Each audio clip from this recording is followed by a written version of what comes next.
3, 2, 1. Welcome to the David the Dog Trainer podcast, episode 205. Guys, I'm a little out of it today. It's been a long week.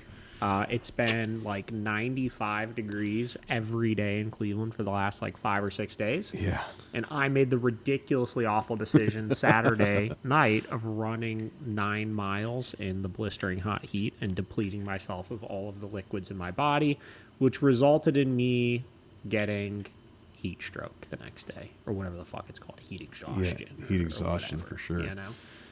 Yeah. He's been recovering. So I've been recovering. So Monday / half of the day, Tuesday was like recovery day for me.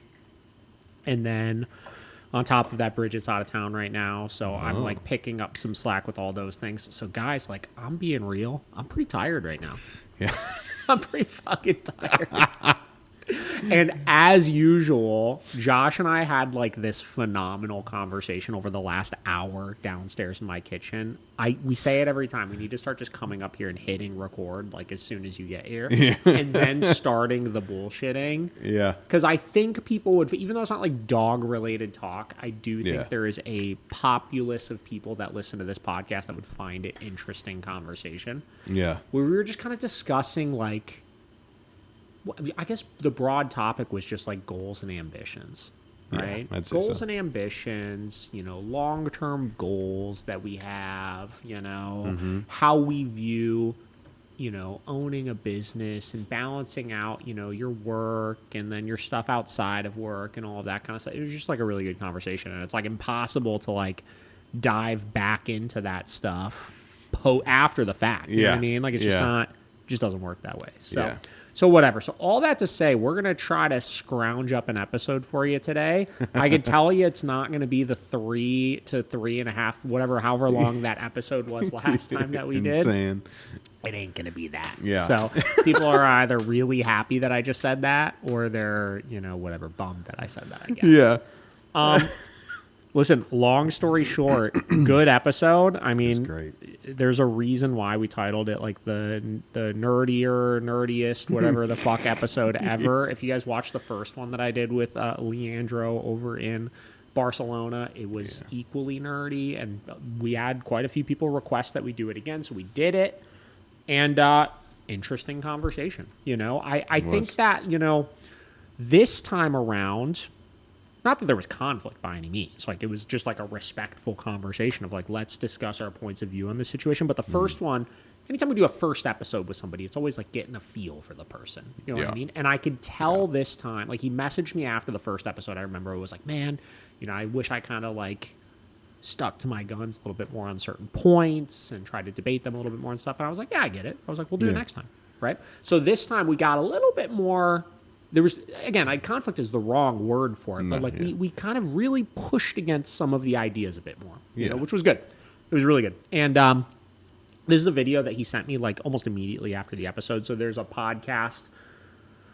What is Yorkshire Canine Academy? I don't know what his podcast is called, but he's got a podcast. And he had Michael Ellis on recently, and he sent me this basically saying they were discussing like kind of the same topics that we were discussing. And I haven't listened to this full episode yet. I literally started it this morning because I had been wanting to watch it since I knew it came out. And then he sent me this clip, and I intentionally did not watch the clip yet because I figured it would be a good way to kind of segue into this next episode here. So what we're going to do, we're going to watch this clip, and we're going to see what they have to say. Sounds good. All right, hang on, let me get myself situated.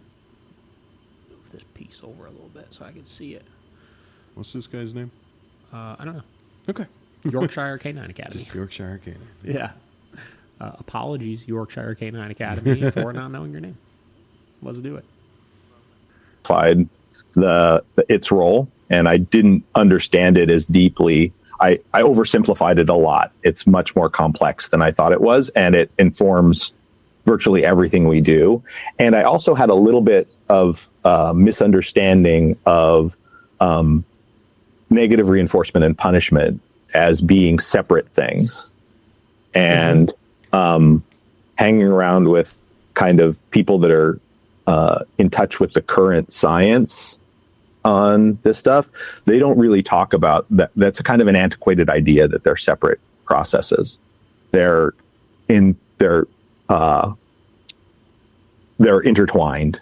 And what I mean by this is that when I'm applying negative reinforcement, there are punishing qualities there and there are reinforcing qualities. And when we try to tease them out like they're separate things, right? So if I ask a dog to do something and they don't do it, right? And I compel them to do it with negative reinforcement in some fashion, I am not only, there are punishing qualities, punishing the fact that you didn't do something that you were prompted to do, but also there's components where I'm reinforcing the behavior that I want through negative reinforcement.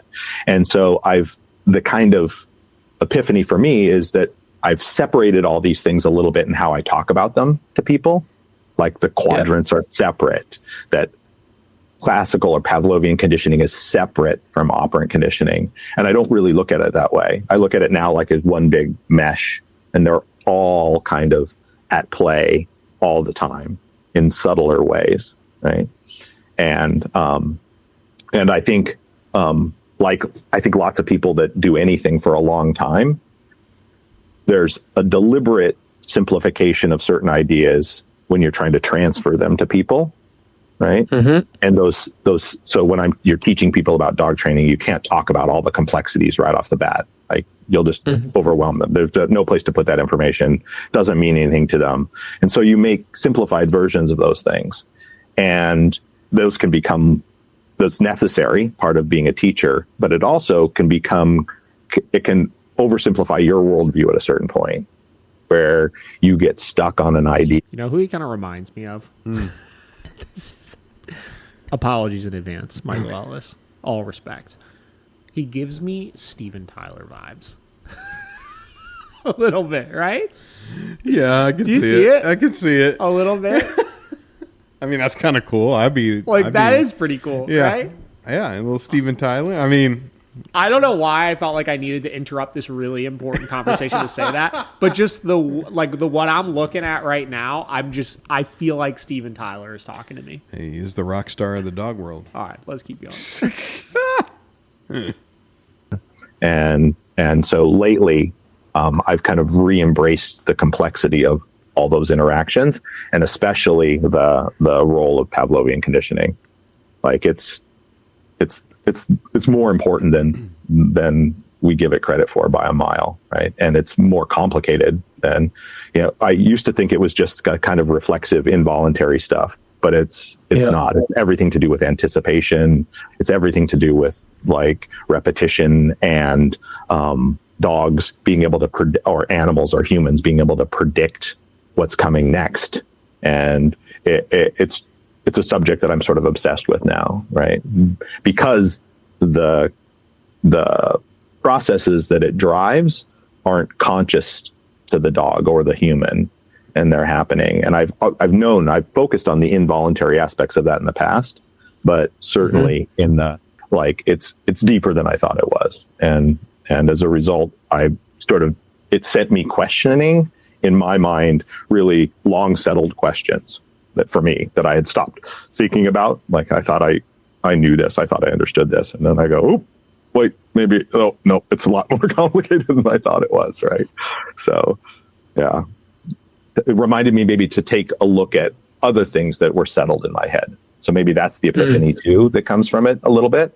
Other, what I would consider settled questions in my dog trainer's mind, now maybe they're not so settled, right? We can question our beliefs, except for the ones we truly believe in. Right. Yeah, exactly. And there's I'm going to pause it for a second because I get why he sent this to me, obviously, because one of the big points when he was trying to, and I think this is a bit separate of a conversation versus the talking about this idea of activating the e-collar, all that kind of stuff.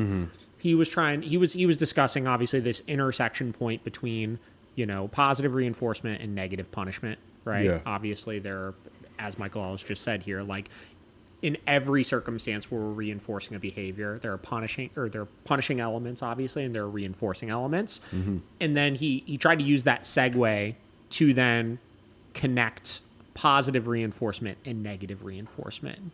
The difference is they're I don't think you could like what Michael Ellis is doing. This is where I get stumbled up when I start trying to talk about this, because it gets so complex, and I need to like formulate my opinion obviously prior to. But when you're dealing with positive reinforcement and negative punishment, it's utilizing the same thing, right? The same thing I'm doing can provide both a punishing element and a reinforcing element. It's not two different things, even though it's two different quadrants, because it's the same thing that's providing the negative punishment and the positive reinforcement. The same would apply, as Michael Ellis is saying here, with positive punishment and negative reinforcement. This is why we started getting stuck on this debate of when I was saying, like, is there a difference in how we apply an aversive that tells the dog immediately this is negative reinforcement and not punishment, or this is punishment and not negative reinforcement? And we use the example of correcting a dog for getting on the counter. How do we determine is there an application of that punishment that tells them exactly in that moment you're getting punished for getting on the counter? It has nothing to do with the pressure turning off when you get on the floor. It has nothing to do with reinforcing getting on the floor at that point, right? But you can't look at it that way, because no matter what, in any punishment event that you're throwing at the dog, or any negative reinforcement event that you're throwing at the dog, you are simultaneously punishing the thing that's happening the second the aversive starts, as well as reinforcing the thing when the aversive inevitably ends. Because even in punishment, the aversive has to stop at some point, right? So the reinforcement, you're reinforcing like that is something you're not supposed to be doing. Well, no. Negative reinforcement, not to get crazy with the quadrants again, but like you're removing pressure to reinforce something, right? Okay. So in order for that to happen, pressure has to start at some point. Yeah. Right? So what Michael Ellis is kind of saying here is, like, using the example of a sit, we want to reinforce the dog sitting. Right? Yes. So they don't sit. You compel them to do it. Let's just say, because we keep talking about the e-collar, with e-collar pressure. Okay. Apply pressure, release pressure when they sit. Sure, you reinforced the dog sitting, making them more likely to sit in the future. But at the same time, there was a punishing element to what the dog was or was not doing when that pressure started as well. Okay. Right? So you are kind of simultaneously punishing and reinforcing in that moment, Gotcha. which is why they talk about with negative reinforcement. You have, the escape and avoidance section of it, right? The escape section being reinforcing something, the avoidance section being then trying to avoid something in the future, right? Yeah. So, yes, this is obviously a very interesting conversation, and I'll be interested to see if they dive any deeper into it here. I'm curious. This would be something maybe we would ask him when he gets on, like, how deep has he gone into that idea of, like, because I kind of thought that was to some extent a known concept. Like, yes, what he's saying is, like, as trainers and teachers, we have to simplify things and teach positive punishment and teach negative reinforcement. But as you're training, you have to be aware that when you're applying negative reinforcement to something, you are simultaneously going to, accidentally or not, punish a behavior to some extent, right? And that's where things can start to get a little bit more confusing. And depending on how skilled of a trainer you are in applying that negative reinforcement, things can get a little bit more complicated as far as the dog connecting the dots of what it is that we want, which is why Leandro further went on to say that it's a big picture of not just the intensity of how we're applying the pressure, but our timing where we do it, how much groundwork we put into place of teaching the dog of what we want to do that will further create the full picture for them. I guess my thing is, though, you still can dumb it down to individual concepts, right? You still can dumb it down, because if you look at it as exclusively negative reinforcement when you're teaching something, like, it will work eventually. The problem is, if you don't look at them collectively like that, you could fail to be as efficient as you want to be with your training, right? So let's keep listening. Let's see what else I got to say here. An obscure reference, but there's a movie called My Dinner with Andre, and people will recognize one of the two actors in the movie. The whole movie is these two guys having dinner together, right? And they're old friends, and they're both theater makers, right? So they're director and writer, and the two people are Wallace Shawn and Andre Gregory. And most people know Wallace Shawn because most people don't know he's an incredible playwright and wrote a lot of unusual avant-garde plays, but they know him from like Princess Bride. He's the inconceivable guy from Princess Bride, little bald guy. Yeah. Or a bunch of other movies and things like that, right? So he's one of the characters, and the other is a famous avant-garde theater director named Andre Gregory, and they're having dinner, right? And the whole movie is just them talking about their lives. They're catching up, right? And Andre Gregory's in his late 50s, early 60s, and there's a scene in there where he talks about kind of questioning everything he's done up to that point. Like he's a super successful director, like, and he talks about like, I don't know that I'm suitable to teach people anymore, right? Like, I don't know anything. I thought I knew all this shit and I don't know anything. Like it's so, and that just reminds me of that, like that some of the stuff that's happened to me recently kind of put me in that mindset. Things that I was confident about and certain of, you start to realize how complex the world is and how interesting it is in that sense. And it's easy to go like, what else do I think I know that maybe I don't know? And that can be either kind of paralyzing to you in a way, like, oh gosh, and erode your confidence, or it can be exciting. And so for me now, it's kind of exciting to go back and revisit ideas in training maybe that I had stopped thinking about because I just said, this is the way it is. I figured this out already, so I don't have to spend a lot of energy on this anymore. And it's exciting to go back and look at those again and say, is it really what I thought it was? And is there ways that I can make that better still? And so it's motivating to me, at least at this point. A little unsettling when you start to go like, oh man, here's something that I've been talking about for 20 years or 30 years or like that. And maybe I didn't know it as well as I know it. I recently read about a study whereby people that were told to reframe and were given the rationale as to why their anxiety was actually excitement had then a legitimate physical response in reducing the symptoms of anxiety in terms they sweated less and so on and so forth. So you're only excited, Michael. You're not anxious. It's not unsettled. I'm excited. Hell yeah. A friend, a gentleman that's now become a friend of mine, his name's Simon Moody. He's called the Mutt Nut. He was a force-free dog trainer and a big advocate for it, and almost like the poster boy of the movement here in the UK for a little while. And I rang him one day and I said, "Hey man, I would love to get you on the podcast. Let's talk about things." And he actually at the time was having second thoughts about the information he was exposed to, and I invited him to the club. And he went through a little bit of that process, or so he says, of he saw me with my dogs and how I interacted with my dogs and how I treated my dogs and what I was letting them do, not what I wasn't letting them do. Right. And in that moment, he had an epiphany moment and was going, oh, this isn't what I was told this was like. I was told you guys were just dogs on place beds 24/7 and dogs not allowed to show any affection or anything like that. And in that moment, I think that unsettled him in a way that the information he was exposed to perhaps wasn't what it was. And now, his career, his profession is very different to what it was. He's now got into sport work here. He's learning helper work and so on and so forth. But it was just that one moment of, and he said this, he told me himself, it was me interacting with Eliza and E-collar. What's our best bet, Michael?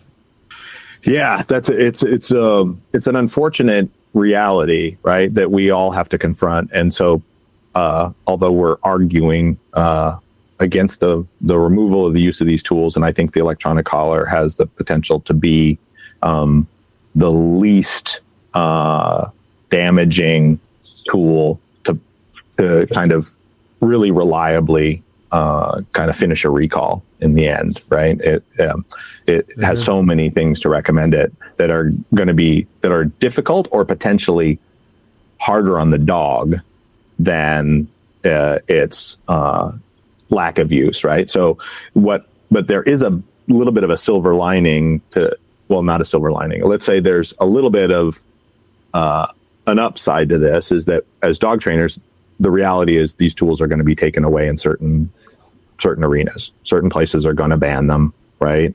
And they won't be able to use them. They already are in multiple European countries and different places. And so there will be places where they can't. And those people are going to be forced to be more creative about how they do it. Yes, this tool would make that easier, maybe even less stressful for the dog in the end to get the same results, right?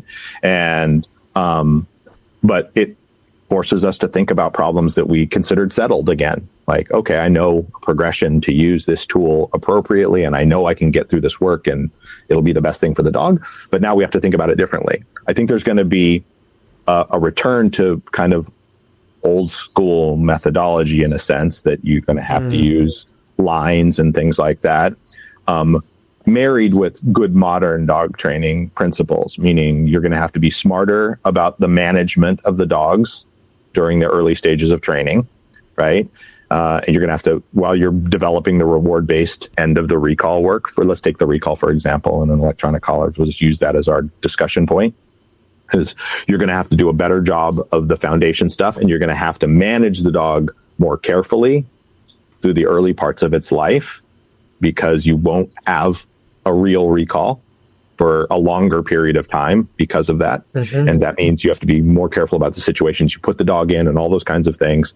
And then with our communication tools of like proper marker training and stuff like that, coupled with some traditional methodologies like long line work and stuff like that, I think it's still possible to get dogs there. And certainly dogs did get there before that, right? Before we were using electronic collars a lot. And so, but I think we're going to take some of those things away from ourselves. It's going to make that work harder and a longer process. And the mistakes may be a little harder on the dog when we're using mechanical tools like lines and stuff like that, which are necessary if you're not using an electronic collar to truly finish a recall.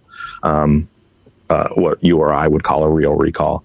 This is a funny conversation. What they're talking about now, obviously, is like, if the e-collar gets banned, what do we do to help finish our training with our dogs and get off-leash reliability and things like that? It makes me think of, I did a meet and greet, if you will, with a potential client a week or so ago, something like that.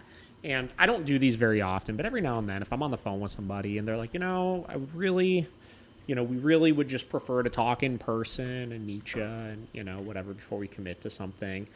And I was like, and if the person sounds like a really nice, like normal person, like usually I'll do it, right? Particularly if they're interested in like a board and train program, right? Yeah. Because I understand you want to come in and make sure it's not like, I don't know, whatever. Like that we're not like murdering dogs, and like it's like the dirtiest place you've ever seen in your life. Right. And there's all sorts of weird vibes you're getting when you're coming in and stuff like that. So I get that. This client was interested in one-on-ones, and man, they came in and the woman seemed very pleasant. Very pleasant. I had spoken with her on the phone before she came in. The guy, on the other hand, didn't seem the most pleasant. Oh, great. No. Same, it's like one of those things where I got myself. He comes in and he's just like, felt like he had this like attitude to him of like, like, why is your training program going to be better than everybody else's? And whatever. I'm like answering questions and this and that, and then like, he's like, oh, okay, well, I don't want to use an e-collar. I was like, okay, well, we use e-collars, and then like. He was like, starts getting into a debate with me on like, I just don't get why you have to use an e-collar with every dog. Like, like, come on, you can't tell me that, people weren't able to train dogs before e-collars. And I was just like, yeah, but like, and he's coming in for like reactivity issues and like wants off-leash reliability and this and that. And it was like the same conversation Michael's having right now. It's like, yeah, like there are ways to do it. Like with the recall, I talk all the time about how the e-collar I feel is the only way to truly get like an off-leash reliable recall. And I still do believe this. I think you can do all the proofing work with lines in the world, but the second that line comes off, you've lost the ability to control your dog if you need to, which I don't think equals a recall, right? Like, yeah. Like, I think that, forget the tool that you're using. I think that off leash, so a dog without a leash on, right? with an e-collar on is the only way you could achieve that true reliability. But anyways, so I start getting into the conversation, that same conversation. I was just like, listen, like there are plenty of people out there that train without e-collars. I was like, but you're coming to us trying to get a result that you saw that we're able to provide. But now you're coming here basically saying, but I want it done my way, which isn't how it works. Right. Yeah. So I was like, you can go somewhere else if you want to. Else. I never heard back from them, obviously. Right. Yeah. And honestly, had they reached back out, I probably wouldn't have signed them up anyways. Yeah. Guy was a little bit of a prick when he came in. Yeah. Had a chip on his shoulder. Yeah. But yeah, it's like, this is the whole conversation with this kind of stuff. It's like, how difficult do you want to make it on yourself? That's the reason why we have tools. It's like, I think I said when I was like arguing with this guy when he came in, I was like, well, like, how did people get to work before cars were invented? They fucking walked. But like, that doesn't mean that it's like the most efficient way of doing things. Like, Yeah, exactly. So let's not take steps backwards here. Yeah. Then the mistakes are a little harder on the dogs than they need to be because of the mechanical aspects of that, right? But I think it'll be a combination of return to some traditional tools that we've used for longer periods of time, and then a lot more emphasis on foundation work and management, and not putting dogs in the wrong situation until you're ready and they're controllable. The electronic collar gives us a lot of freedom, right? And so once I've introduced it, it allows me to put the dog in more realistic situations sooner and help them through that process if I'm doing it properly. So it's unfortunate, but it will drive innovation on dog training as well. People will start to try to find other ways to do this stuff, and we have more information than we did in the past. And so I'm confident that we'll find ways to get some dogs there or most dogs there. But it's like doing it with one hand tied behind your back, right?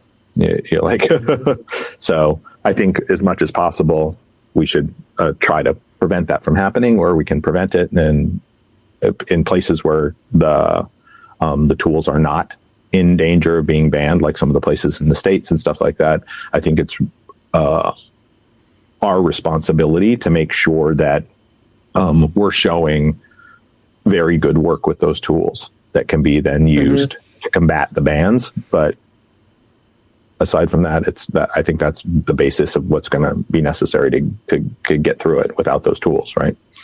And I think long term, it's going to affect the kind of dog that is acceptable in society or being. And I know friends in law enforcement in some of the European countries that have banned it, and they had to take certain dogs off the street and things like that, for sure. And their breeding programs, et cetera, have changed as a result of the changes in tool use and methodology, because you're going to need a different kind of dog. There's a certain kind of dog that you're going to have a very, very difficult time making them reliable without that tool.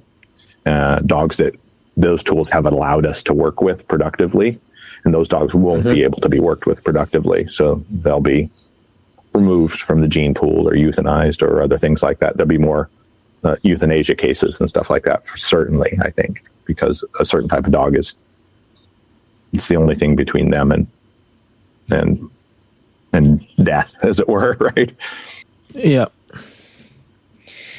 That's another interesting topic that I feel like we talked about a little bit with Chinook canine when we were getting into like pit bulls and stuff. But, there is a debate of like, well, there are plenty of dogs out there that don't quote unquote need an e-collar. And though I think they can help every dog out there, there are plenty of dogs where you don't need an e-collar to train them. You can get pretty darn good reliability. Maybe not perfect off leash, obviously, but well behaved, listen to you nicely, well socialized dogs without a ton of aversive control put on them, right? And when you remove those tools, people are going to start to realize those dogs literally can't be helped then at that point, right? Yeah. There's a large selection of them that can't. And at some point, those dogs will have to be removed from society then at that point, right? Whether through euthanasia or they just get weeded out or whatever. And then the other like very controversial take is like, yeah, like is that bad of a thing though? I don't know. You know, from a working dog standpoint, I think that can be problematic because you need a particular type of dog with a particular type of tenacity to be able to go into some of these like military and police situations. But from a pet dog standpoint, you know, we've said it a million times before, like, what if emotions didn't play a role, and like any dog that showed any inclination of aggression towards a person or towards a dog was just euthanized immediately in a shelter? Whether it was able to be trained out of them or not, if they showed that propensity in the absolute slightest, what if they were euthanized? Yeah. I'm not suggesting do this. People get on you over that kind of stuff, obviously. Yeah. But what if it happened? And there was only, Right. there was, you know, you probably cut the dog population in half by 65% or whatever. I'd be curious to know what the number would be, honestly. And all you have in shelter is just like really stable, good dogs that as soon as they get adopted, they're just going to be easy peasy, lovey, great, social, and never get returned. Oof. Boy, That would be a wild world you'd live in at that point. Right? You're really cutting the shelter profits right there. Yeah, right. Very interesting.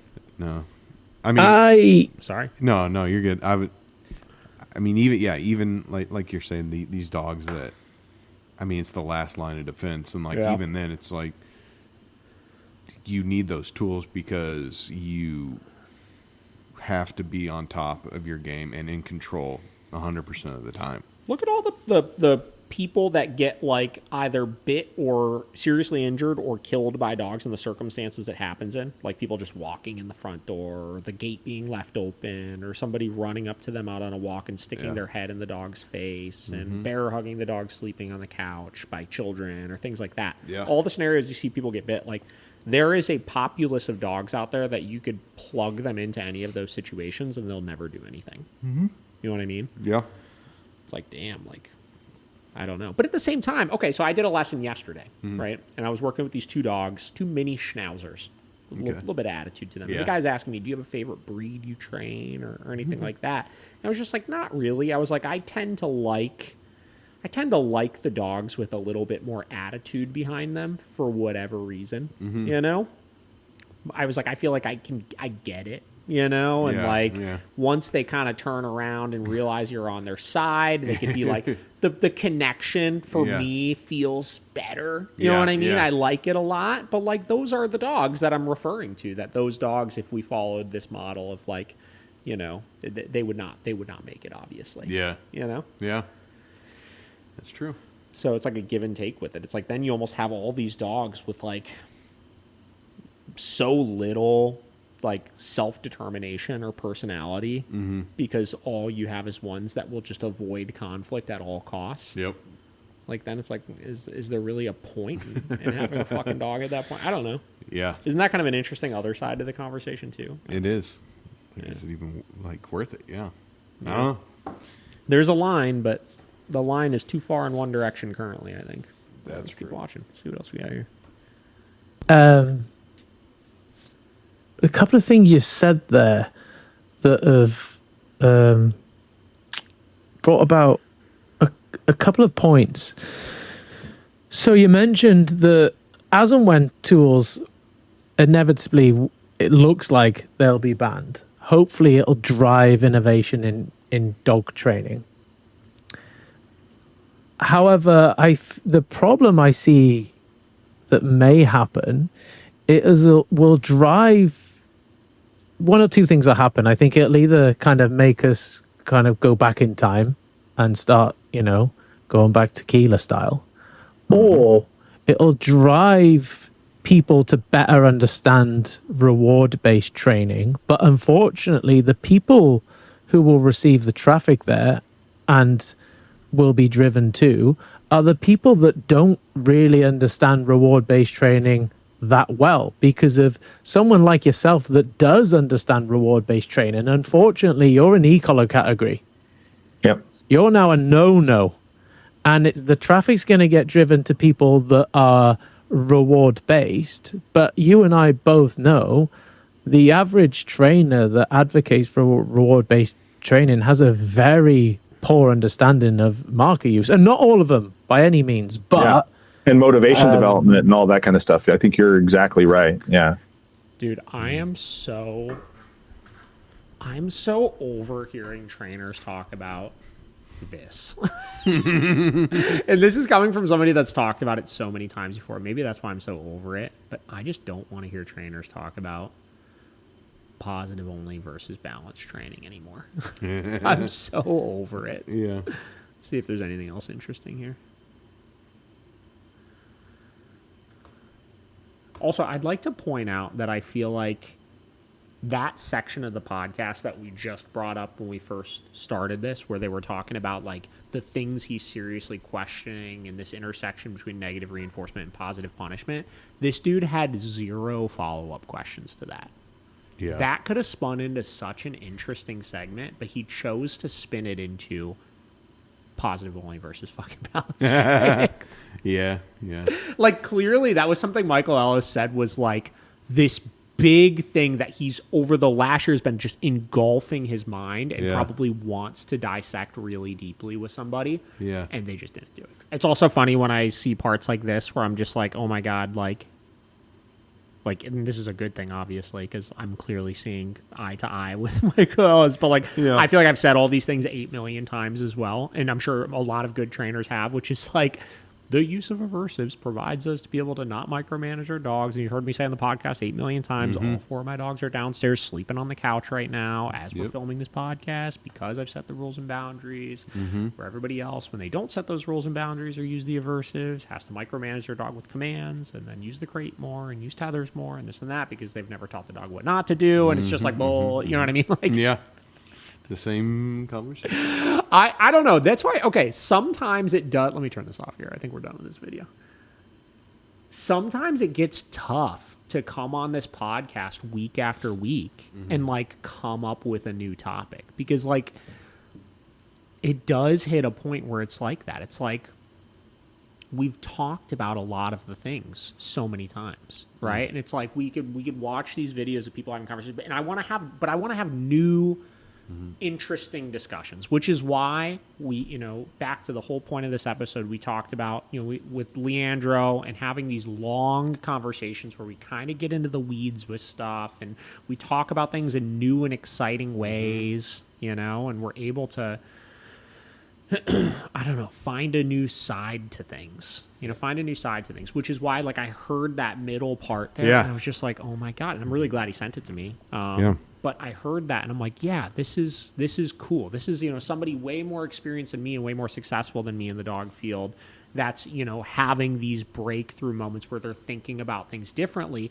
And I want to know somebody like I know how I'm looking at it right now, right? And I know how somebody like Leandro's looking at it right now, but I want to know how somebody like Michael Ellis is looking at that as deeply as possible, right? Yeah. And like you said, he was begging to talk about it. And 0 follow-up questions. Yeah.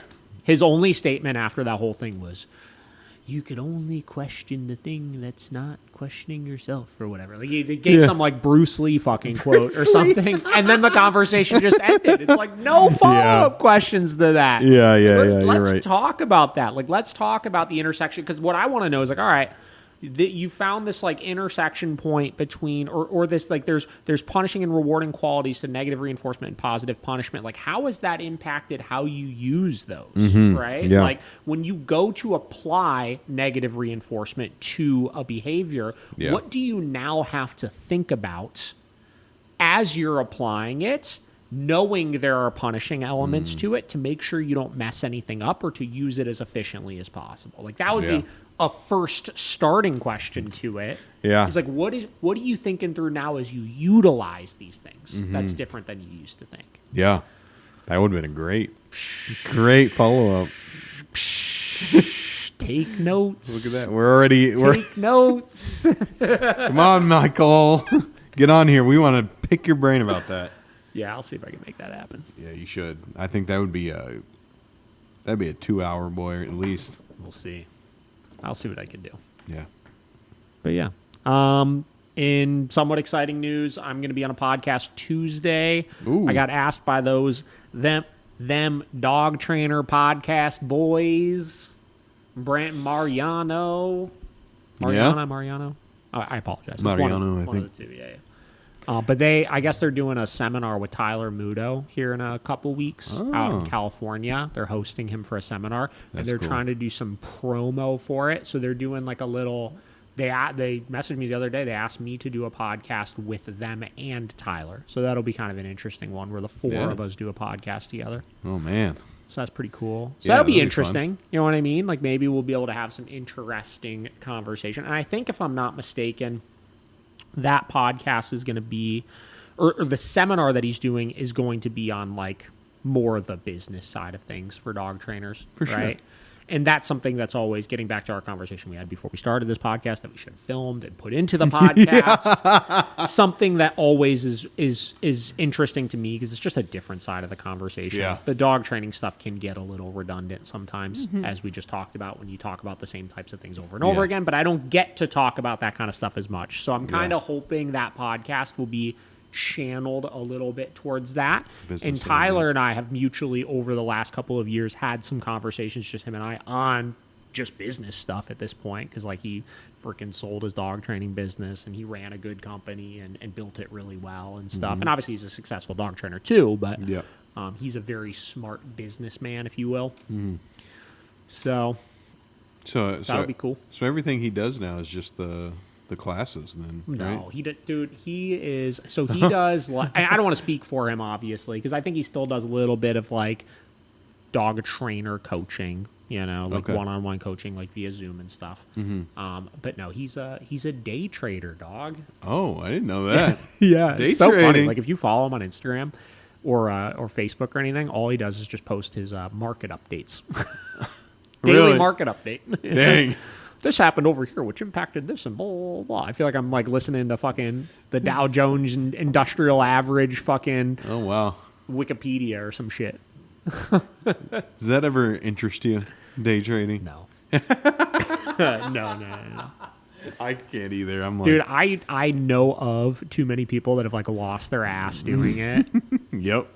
It's just like that's a little too risky for me. Yeah. I'm not a I don't know. I like taking a little bit of risk when it comes to like my investments and stuff. Yeah. But I want to feel pretty confident that I'm just going to make a steady return over time. Yeah. And I'll take the risks elsewhere, right? Like I'll invest in risky things within the business because I have so much knowledge within that space, Where day trading, it just truly feels like no matter what way you spin it, you're just guessing all the time. Yeah. You're taking educated guesses, right? But like you are truly just guessing the entire time. And I feel like you can have like 2 weeks of just ups and then one bad day and you're just back at square one. Yeah, no thanks. No thanks. Cool. Yeah, I mean, that's all I got as far as the dog stuff. So that podcast Tuesday will be interesting. Look for that. Yeah, that'd be fun. Keep everybody posted when that comes out. I'll see if I can get fucking Michael Ellis on the pod.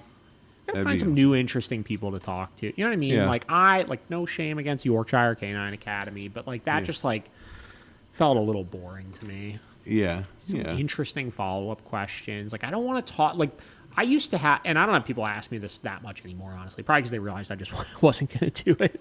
But I used to have people send me dog trainers all the time. They're like, "Oh, get this guy on, get this guy on, get this guy on," and like it would be, I would go on the whoever's person's page it was, and it would just be like Joe Schmo, every other dog trainer. Yeah, you know what I mean? It was like some guy doing literally the same thing as everybody else, and it's like. I mean no offense to those individuals because I'm sure they're talented and I'm sure they're very nice, but it's like those are really boring conversations for me where we go and we stand like, oh yeah, let's talk about why e-collars are great.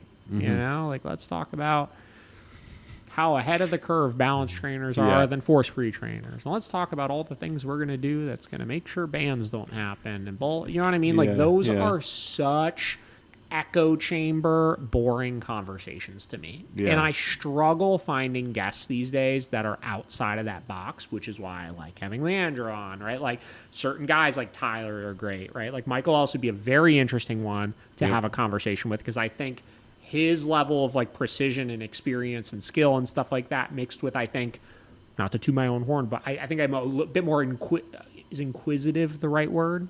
Curious about certain things and getting into the weeds with certain things, I think might make an interesting conversation.